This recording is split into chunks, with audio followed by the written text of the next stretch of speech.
नमस्कार। कभी ऐसा महसूस होता है कि पूरा का पूरा दिन भाग दौड़ में ही निकल गया, पर जो सबसे जरूरी काम था वो तो रह ही गया। आज हम इसी मुश्किल का हल समझने वाले हैं, जेक नैप और जॉन ज़रात्स्की की किताब मेक टाइम के जरिए। ये किताब हमें सिखाती है कि हम रोज उन चीजों के लिए समय कैसे निकाल सकते हैं जो हमारे लिए सच में मायने रखती हैं। ये ये एक बहुत जानी पहचानी सी फीलिंग है ना। मतलब कैलेंडर्स मीटिंग्स से एकदम भरा पड़ा है, फोन पर नोटिफिकेशंस की तो लाइन लगी रहती है, और फिर दिन के आखिर में लगता है कि अरे आज किया क्या, जो सबसे जरूरी था वो तो रह ही गया। और जानते हैं ये पूरी मेक टाइम की सोच कहाँ से शुरू हुई? एक बहुत ही सीधे लेकिन बहुत गहरे सवाल से। जब लेखक जेक नैप के 8 साल के बेटे ल्यूक ने उनसे पूछा, आप हमेशा अपने फोन पर क्यों रहते हैं?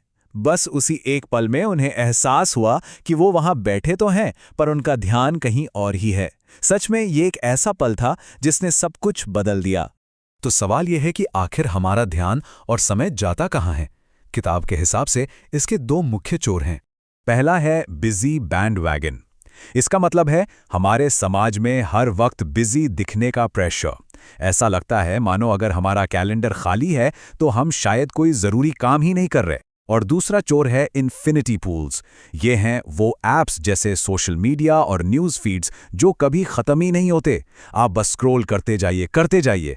ये दोनों मिलकर हमारे फोकस को आप कह सकते हैं पूरी तरह से हाईजैक कर लेते हैं। तो अब आता है इस किताब का सबसे जरूरी आइडिया, एक ऐसा आइडिया जो इस पूरी समस्या को देखने का हमारा नजरिया ही बदल देता है। और सबसे अच्छी बात, ये इसका कंट्रोल वापस हमारे हाथों में देता है। और वो आइडिया ये है, अगर ध्यान आसानी से भटकता है तो ये विल पावर की कमी नहीं है, बिल्कुल नहीं। ये आज की दुनिया की डिफ़ॉल्ट सेटिंग्स की वजह से है। मतलब गलती हमारी नहीं, सिस्टम के डिज़ाइन की है। इसको ऐसे समझते हैं, जब कोई नया फोन आता है तो उसमें सारे नोटिफिकेशंस अपने आप ऑन होते हैं, है ना। हमारे कैलेंडर में कोई भी मीटिंग बुक कर सकता है, ईमेल चौबीसों घंटे हमारे फोन पर टपकता रहता है। ये सब डिफ़ॉल्ट सेटिंग्स हैं जो दूसरों की ज़रूरतों के हिसाब से बनी है, हमारी नहीं। तो सवाल ये उठता है कि इन डिफ़ॉल्ट्स को आखिर बदले कैसे? अच्छी बात यह है कि किताब इसका एक बहुत ही सीधा और असरदार फ्रेमवर्क देती है। तो ये पूरा सिस्टम ना एक बहुत ही सिंपल से 4 स्टेप वाले फ्रेमवर्क पर टिका है। देखिए, पहला है हाईलाइट, मतलब हर दिन के लिए सिर्फ एक सबसे ज़रूरी काम चुनना। फिर आता है लेज़र, यानी अपने आसपास से सारी डिस्ट्रैक्शंस हटाकर उस एक काम पर फोकस करना।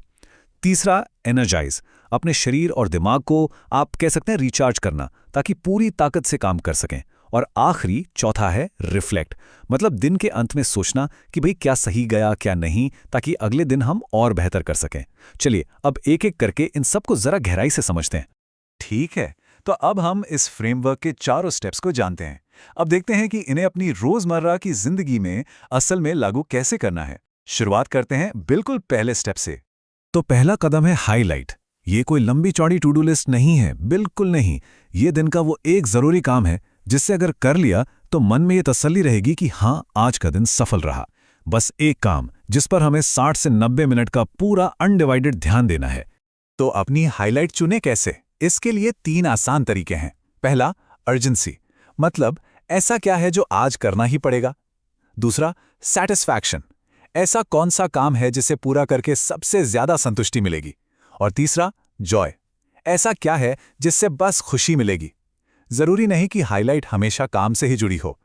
अब आते हैं दूसरे स्टेप, लेजर पर। और इसकी ताकत मुझे लगता है इस एक कोट में दिखती है। जब लेखक ने पहली बार अपने फोन से सारे ध्यान भटकाने वाले ऐप्स हटाए तो उन्हें लगा था कि उन्हें बड़ी बेचैनी होगी, पर हुआ ठीक उल्टा। उन्हें चिंता नहीं बल्कि जबरदस्त राहत महसूस हुई।